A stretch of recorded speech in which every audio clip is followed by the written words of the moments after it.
Hi guys, thank you so much for coming back to join me. If you're new here, my name is Anna Marie, and today's video is going to be a review of the first book in several adult fantasy series. So I was thinking about how many series that I try to get through, and a lot of times I'll make it through the first book and I'll love it and I'll immediately want to pick up the second one, and then I'll pick up another first book in the series because I want to read that series too. So there are so many books and so many series and so little time. So I've read a lot of first books in series. So what I thought I would do is take this video to kind of review the first book in a series, so that if you haven't read the series and you're kind of interested in trying it out, but you're not sure, you can kind of just see my thoughts on the book. And I'm gonna do this no spoiler or anything. I'm gonna talk about plot, character, and writing. So I'll just give a few short thoughts about each of those things. What I'm going to do is I'm going to break this up into 2 videos, maybe 3, we'll see. This first one is just going to focus solely on adult series and adult fantasy series in particular, because that's just the type of human being that I am. And then I'll have a separate video focused on young adult and middle grade series, the first book in those series. So I'm going to be reviewing 6 books that are the first in a series, and those will be Lies of Locke, Lamora, Eye of the World, Every Heart a Doorway, Red Sister, The Last Wish, and Red Rising. So getting into my first book review, this book is one that I just finished and it is incredible, and that is Red Sister by Mark Lawrence. This is the first in the Book of the Ancestor trilogy. There is Red Sister, Gray Sister, and Holy Sister, all by Mark Lawrence. So this trilogy is set in a world that has begun to experience a dying sun. For centuries now, their sun has been slowly dying, which has caused basically an ice age across their whole world. And there is only a small portion of the earth that has not been covered in miles and miles of ice. And this portion is so small that people are constantly at war fighting over the areas for people to live. Just picture kind of like the equator. If everything north and south of the equator were covered in ice, then that's the only place we would have to live. So this area is in a constant state of war. So just a little bit about the plot. Red Sister starts it with this young girl named Nona. She's 8 years old, and it starts with her being kidnapped by a man who sells children for the highest price. He goes around and searches for children who have special abilities, who have skills that a lot of other people don't. And this world has actually a really interesting magic system. So the magic in this world is not something that is everybody has it, and this magic is actually hereditary and based on DNA and how you inherit it from your ancestors. So not everybody has magic in them, and a lot of people, the majority of people who do, only have a small portion of that DNA that they've inherited from their ancestors. And there are 4 different types of abilities that you can inherit. So one is the ability to be just incredibly physically strong, and usually you'll find that the kids who are inheriting this type of magic are larger, taller, and stronger than the other kids around them. And the second type of ability is speed, basically just being faster, and you'll usually find that they have different physical characteristics than other people, like they're smaller and probably shorter too. And the third type is actually just the ability to tap into other types of magic. So if you have this third type, you can possibly also have the DNA of the other types of magic. And then the last type is the ability to walk the path, which in this world is just kind of a guiding force that gives you a sense about what's going to happen or where you need to be. It's kind of like, honestly, it's kind of like the Force in Star Wars, but you can just tap into the path and take a certain number of steps deeper into the path, and it gives you kind of this sixth sense about what you need to do. And they have this prophecy that someone with all 4 abilities, known as a 4-blood, is going to kind of rise up and take them out of the state of war that they've been in for centuries. So Nona, our protagonist, 8-year-old Nona, is taken because she shows signs of having the magical ability of speed. And so she's kidnapped by this man and she is sold into slavery, basically. And because of certain events, she actually ends up at the Convent of Sweet Mercy, which is basically a place where young girls can go to develop and learn more about their ability to basically become assassins. And they have nuns that work there, and it's quite similar to our idea of Catholicism, except they're assassin nuns, which I think is just kind of awesome. But they serve as like the teachers and the guides to the girls who are coming to this place to learn. And so you can develop your abilities in whatever power you have, but you can also train in blade or fighting. You can learn about poisons, you can learn more about the path and the magic and all of the lore and prophecies that they have in this world. So Nona is taken to this school, and I love the magic school setting in this. It's one of my favorite tropes. There's also a mentor trope in this, and the friendships that she makes are really interesting because Nona, because of her past, she is very untrusting of anyone who wants to be near her. She keeps everyone at kind of an arm's length because she expects people to betray her and to fail her. But the majority of this book is Nona just coming into her power and developing and finding out more about the sisters and who she wants to become. Because at the end of your training, you have the option to pledge as a sister, or it's not forced upon you. You don't have to. So she's kind of trying to figure out what she wants to do. As for the pacing, the plot starts slow at first, but that's just because we're doing a lot of world building. I find that a lot of fantasies start off kind of slow, so if you just push through, it gets better, and this definitely does. There is such an even mix of action and character development that I never found myself bored, and I never felt that I was lacking in learning more about the characters and the relationships. One thing that I really do like about this book, and I've found that I like this in a lot of different books that do this, the readers are not given all of the information. There are several missing pieces that the readers don't have, and you know that the protagonist has them. So throughout the book, we are just kind of putting those connecting pieces together, and eventually toward the end, we are given all that information. So it helps everything in the book make a lot more sense. And I love when authors do that. They kind of hold things back from the reader, so we're not given all of the information at the very beginning. We kind of have to figure it out by the end. So you constantly find yourself making guesses and predictions, because throughout the book, they're kind of trying to solve a mystery or figure something out. So as the reader, you try to make all these predictions and connections, and then you find yourself confused, and then, your prediction was wrong, so you make another one. So I really loved that aspect of the book. As for the characters, like I said, Nona is very untrusting.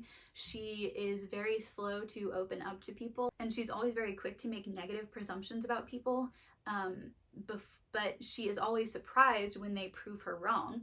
And they don't always do that, but sometimes they do. And that moment when she finds out that they prove her wrong and that they are not out to get her and she can trust them, she really opens up, and she is very witty, and she kind of has a dark sense of humor, but that's just kind of her personality. She's very driven. If she finds something that she can't conquer in the moment, she is just going to do it over and over and over again. And I always love that characteristic in a protagonist because it just makes you so motivated. Like, there's always that scene where they're trying to overcome some physical feat and they're doing it over and over and over, and they're just like exhausted, but they push through, and it just makes you want to go outside and run a marathon. Not really. I don't want to do that. But it just gives you that energy and motivation, and I love when a character has that. As for the writing, it is very descriptive. The world building was very well done. You get a really good sense of the environment and the atmosphere of this world, and it wasn't so descriptive that it didn't feel purposeful. Like, there are some books I'll read and they're so overly descriptive that I just don't see the point of that section. Like, I don't need to read about the buttons on a dress or like the hat that some dude is wearing. Like, I don't see the purpose of that. And this book, I think, did a really, really good job of being sufficiently descriptive, but everything felt like it had a purpose. And it was really easy to see foreshadowing in this book. If you are familiar with like identifying foreshadowing. Foreshadowing is one of my favorite things to locate in a book, so if you do like that, then sometimes it's pretty easy to find in here, which I love. It creates a lot of suspense for the reader. And like I said, this does have a lot of action, but there are also times when we get Nona's kind of stream of consciousness, which is really interesting because a lot of times that's told in flashbacks. I love when you can kind of see into a character's past so you know the motivations for how they act now. I just love when an author does that. So that is Red Sister by Mark Lawrence. I enjoyed this book so much. I gave it 5 stars. The ending was perfect. It wrapped things up in such a clean, concise way while also preparing you for the next in the series. It was just amazing. So the next book I'm going to review for you have probably seen on BookTube. I basically bought it because several of my favorite booktubers were reading the series and loving it, and that is Lies of Lamora by Scott Lynch, and this is the first in the Gentleman Bastard series. So the setting of Lies of Lamora is obviously in a fantasy world, but the setting of this world kind of reminds me of the French Revolution and just that whole era where the classes were so distinct, and if you were in a lower class, then the area in which you lived was just so grimy and living conditions were just terrible. But if you were in the higher classes, then everything was pristine and you were wealthy and it was gorgeous. So that kind of reminds me of Lies of Lamora, the setting. There is a little bit of magic in here, but it's not really central to the plot. It's mostly focused on characters and character developments and their relationships. So like I said about most fantasies, this does have a slow start, but you are kind of jumping in at the beginning of a con that these characters are performing. So the characters are thieves, and they have been raised to be the perfect thieves. A lot of people in this area worship the god of thieves, like the god of thievery, I think. The people in the city who follow and worship this god of thievery are all ruled over by one leader, and then there are several different like gangs or tribes. So our main character, Locke Lamora, is in one of these groups of thieves, and they are expected to just like kind of pickpocket. They have to give a certain percentage of their winnings to the leader of these gangs. But instead, this group, Locke Lamora, Jean, and then several other thieves, they have been trained since they were very, very young to be the perfect con artist. So instead of just being a pickpocket, they have developed their skills, and now they're able to perform these long cons that result in them getting like crazy amounts of money, like so much that they don't even do anything with the money that they get because they're supposed to be these small pickpockets. For them, it's basically just being able to perform these cons so well. So at the beginning, you are kind of going back and forth between flashbacks and seeing these thieves while they're young, and you're seeing Locke Lamora and his other friends develop their skills and their journey to becoming these perfect con artists. So in that way, it kind of does have a school trope, or it's more of a mentor trope really, because they're all learning these skills together and it's just one teacher. So you're going back and forth between those flashbacks and then present day where they are performing one of their long cons. So you get to see them kind of use their skills that they developed in those flashbacks that you go back and forth to. The characters, I feel like, are the most prominent aspect of this book. I mean, it does have a plot. You are following this con, and I mean, there are several different aspects of the plot, but I think the characters and the development and the relationships, I think that is the most important part of the book. The characters are so connected because they have been raised together. It's kind of like a found family trope, which I love. And the friendship between Locke Lamora and Jean is just so loyal, and between that whole group, really, it's just like you would die for each other, and they almost do on a regular basis. So it's just so great to see that relationship, and there's so much witty banter between them because they're so close that they kind of have that relationship where you pick on each other because you care for each other, and the way they do it is just so funny, because they are in a different caste system, basically. Like, they were raised in a lower class home, but because they are learning to be con artists, they have had to learn how to act and speak like higher class society people, and they do that on a regular basis. So sometimes they'll talk in their lower class speech, and it's so funny to hear them insult each other in that way, and there are cuss words and just cussing like sailors. It's just funny. But then there are other times when they're speaking in this higher class speech that's very formal and regal, and it's so funny the way that they can come up with these horrible insults while using this formal speech. It's awesome. So the friendships and the witty banter and the characters are incredible in this book. So I don't want to go too much more into the plot because that's really all you need to know going into it. But this book was really, really great. I gave it 5 stars. And I am just about to get started with the sequel, which is Red Seas Under Red Skies. And I really can't wait to get into this one. Okay, so the next series, or first book in the series that I want to talk about, is kind of a daunting series that if you're a fantasy lover, you probably have wanted to try this, but you're intimidated by it, and I am definitely one of those. But I have read the first 3 books in the series, and with me, I only have the 4th book in the series, and that is the Wheel of Time series. And this 4th one I haven't started yet, but it's the next one I have to read, is The Shadow Rising. The first one in this series, I obviously don't have with me, is The Eye of the World. And this is all by Robert Jordan, that guy. So, I mean, this is very understandably intimidating for a lot of people. It is a 15 book series, and I mean, like, this is one of the bigger ones, but it's still pretty hefty. Also, it's known for its extremely vast world and all the different types of cultures and characters and magic. I mean, like, it's really intimidating.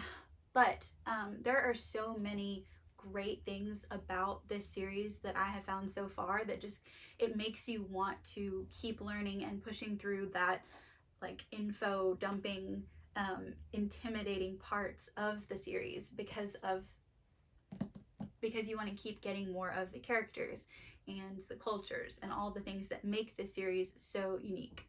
So a lot of people know that this series is very similar, or the first book in the series, is very similar to The Lord of the Rings. Robert Jordan has explicitly stated that he was inspired by Lord of the Rings when writing the first book in the series. So that's not something that he, like, was trying to hide. You can't, because if you read the first book, you're very obviously following characters and a plot that is very similar to Lord of the Rings. So that, I mean, it's very obvious. So if you're a fan of Lord of the Rings, this book is very heavy. If you're a fan of Lord of the Rings, then you're probably going to be a fan of Eye of the World. I'm going to put this down because it's really heavy. So I would say, like, the first 2/3 of the book, Eye of the World, is very similar to Lord of the Rings in that we start off in a very small town. Nothing bad ever happens there. Our main character is basically a farmer, lives with his father. He has several friends. It's like the Shire. It's like this perfect little town and everybody feels safe and nothing bad ever happens there. And then, of course, all chaos breaks loose because this dark presence comes and attacks the town and leaves a lot of people dead and just leaves the town in ruins. They're approached by this very powerful sorceress called an Aes Sedai, and they tell them that they have to be the ones to travel to this faraway land and that they need to be the ones to figure out how to overcome and defeat this dark presence that has started to come up and plague their world. And the unique thing about the Wheel of Time series is that it is basically reincarnation. So the world goes through these cycles, and the cycles are kind of based on these 2 foes, the dark one and then this chosen one type character, and they kind of go through a cycle where they're battling each other. They're kind of battling each other for control of the world. So this cycle just kind of keeps going. The Wheel of Time keeps turning. So that's what this book is based on, and obviously you can see the chosen one trope kind of coming up. A lot of the first book, Eye of the World, is a journey. So they are trying to get to the place where they are figuring out how they can overcome this dark one. Which I really love a journey story. They come across a lot of obstacles through this journey that kind of distinguishes this book and this series from The Lord of the Rings. There are some similarities in the supernatural races that are present in this world. You can see examples of things like wraiths in Lord of the Rings, and things like orcs, but throughout the book and throughout the series, the series and these characters and these races start to distinguish themselves from Lord of the Rings. So it just becomes such a unique world, and the cultures and the characters, it really separates itself from Lord of the Rings. So like I said, the first book is mostly the journey to get to the place that they're wanting to go, but a lot of character development happens during this time, and they learn more about the magic that is present in this world.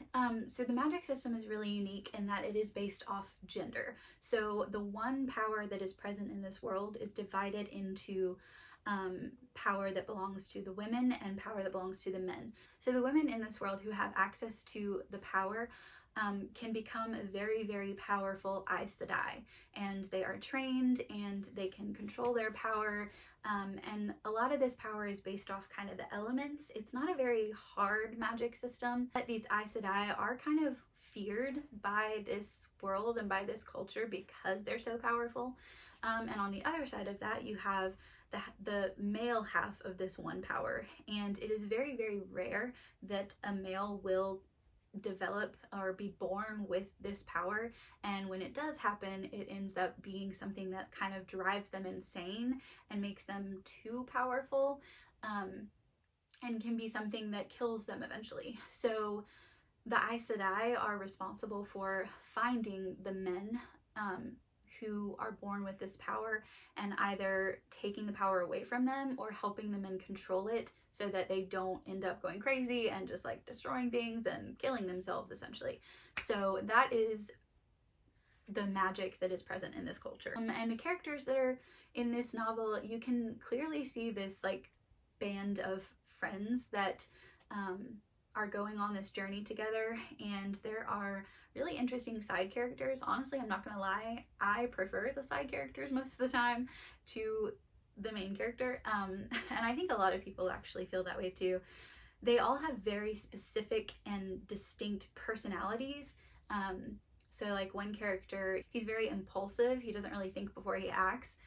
He has good intentions, but he just kind of does whatever pops into his head.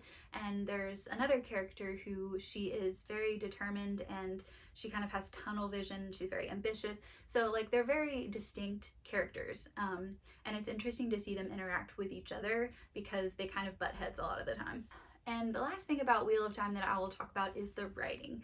This is one of the more intimidating aspects of the Wheel of Time series for a lot of people. They find that Robert Jordan's writing style is like almost impossible for them to get through. I will say that it is difficult at times because Robert Jordan is the type of author who does take the time to describe so vividly his world building. So he may take a page and a half to describe an outfit that someone is wearing, or you know, the way that a town is set up. So in that sense, it is kind of hard to get through at times, but it pays off because the character development and the plot and the culture is so rich that you just kind of push through those little sections that are overly descriptive because you want to keep getting to those rich character developments and the cultures that are present in this book, because the world is so vast. So as they're journeying, they're coming across these different cultures and these different people that they've never been in contact with before, because like Frodo and the Shire, they never expected to leave. So that part is very interesting. Moving into the next series, this is one that I have read recently, and that is Every Heart a Doorway by Seanan McGuire.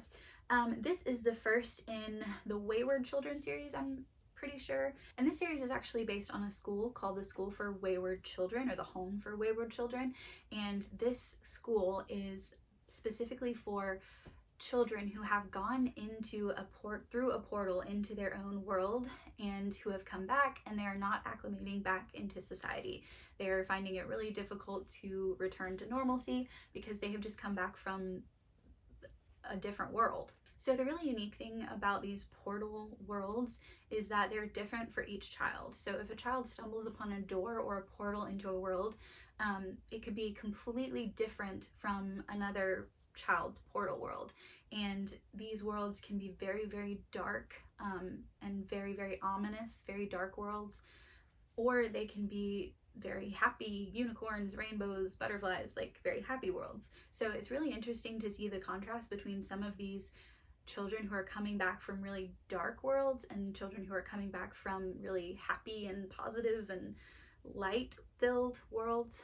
And while this is a school setting, not a lot of schooling or classes really happen. It's more of just like a safe space, and they do go through kind of therapy. They're just trying to figure out how to acclimate back into the world after leaving their portal world, and they all really want to just leave this world and go back. They're all kind of looking for that door and that portal back into their world, but they have to kind of face the fact that it's probably not going to happen. It's very rare that a child will stumble upon the door back into their world. This book has really diverse characters, different personalities, different representations, and I really liked that. So the plot really begins when you start to discover that students from this school are starting to be murdered, and it becomes kind of a mystery in trying to figure out who has done that. And that's all I'll say about the plot, because that's really all you need to know. One thing about this book that I was unsure about at first is the length. You don't often find fantasy novels that are this short, but it does give you writing and character development that is very purposeful. So because we are set in kind of our world, there's not a lot of world building that had to be done. So the author really focuses in on character development and just very poetic and lyrical writing. So while this book is short, the author did not have to take a lot of words to express what was going on, and I thought that was really well done. So I really enjoyed this book. I am really excited to pick up what is that called? I'm really excited to pick up Down Among the Sticks and Bones, which is book 2 in this series, and I gave this one 5 stars. The next series that I'm going to talk about is a very popular one because a TV series has just come out on Netflix, and that is the Witcher series. So the first book in this series, the order kind of gets confused. The first actual novel in the series is Blood of Elves, but a lot of people say that you really need to start with The Last Wish, and that's what I started with. So the first 2 books in the series are The Last Wish and Sword of Destiny, and they are both short story compilations. So The Last Wish is composed of several short stories. We have our main character, who's Geralt, and he is the Witcher, obviously, which means he has the powers and the ability to basically be an assassin and kill monsters or whoever for hire. So he is paid to kill monsters, basically. Geralt is very ostracized in this society, in this culture, because Witchers are very feared, and they're often looked down upon because they're not fully human. So one thing about Geralt's character is that he is struggling because he is so ostracized, and he is kind of trying to resign himself to the fact that he is not fully human. So he's kind of forcing himself to keep a distance from human emotions, but he is somewhat human, and he has those human emotions. So it's really interesting to see him struggle with that inner conflict of, I have human emotions, but I'm not supposed to. So The Last Wish is made up of a series of short stories, and they are basically just Geralt's different jobs. So we'll start with him being hired, searching for the monster that he's trying to kill, and then the experience of killing him. We also kind of go back and forth between timelines. So the main thread is actually Geralt recovering from an injury that he received in the line of duty, and he is kind of convalescing at this convent, basically. He's remembering the stories and the jobs that led up to this injury. So you go back and forth between those 2 timelines. It can get confusing, but the further into the book you get, the more sense it makes, because you're starting to connect those timelines and they'll get closer, and at the end they do connect. The writing is very easy to read. It flows really well. The majority of this is very plot driven. It has some character focus, but it's mainly just plot driven, so there's not a lot of focus on description. The world building that we do have is mainly focused on the people and the different races and monsters that he is trying to kill. One thing that I really did appreciate about The Last Wish, and I think I mentioned this in a wrap-up that I did, a lot of the stories and the monsters, they're based on fairy tales and folklore and mythology, which I found that to be really interesting. Like, you have kind of a twisted Cinderella and almost Snow White, Sleeping Beauty kind of stories wrapped up in his jobs, and that was really interesting to see a different take on some of those fairy tales and folklore. And Geralt is really an interesting character, like I said, because he's struggling with that inner conflict of being human versus trying not to be human. So he's very stoic, and he's also very cocky at times because he's an assassin. He has the magical powers to be able to beat up anybody he wants to beat up. So he can get a little cocky, but I think that's just kind of a mask that is covering all of that insecurity that he has about his identity and who he is. And we get a lot of that inner conflict and insecurity in The Last Wish, even in those just short stories, because like everybody he interacts with and every job he does, you can really see him struggling with his identity. So the first book in a series that I'm going to review is Red Rising by Pierce Brown. I read this a couple months ago, so some of the details might not be as specific as others. A lot of people describe this series as being Hunger Games on steroids, and I think that can be a little bit true. So we start off with the main character, Darrow. I just forgot I have the second book in the series, so I'll hold it up. It's Golden Sun. So we start off with our main character, Darrow, and in this world, people are divided into class by color. So Darrow is in the red class, which is the lowest of the low, and they basically exist to mine certain minerals for the higher classes. And the high class is called the gold class, and Darrow completely hates them. They own and rule and control everything. And there are small factions of people trying to rebel against them, but Darrow is very resigned to the fact that that's just not going to happen. He just needs to live his life and accept the cards that he was dealt. The beginning of this book is very hard-hitting.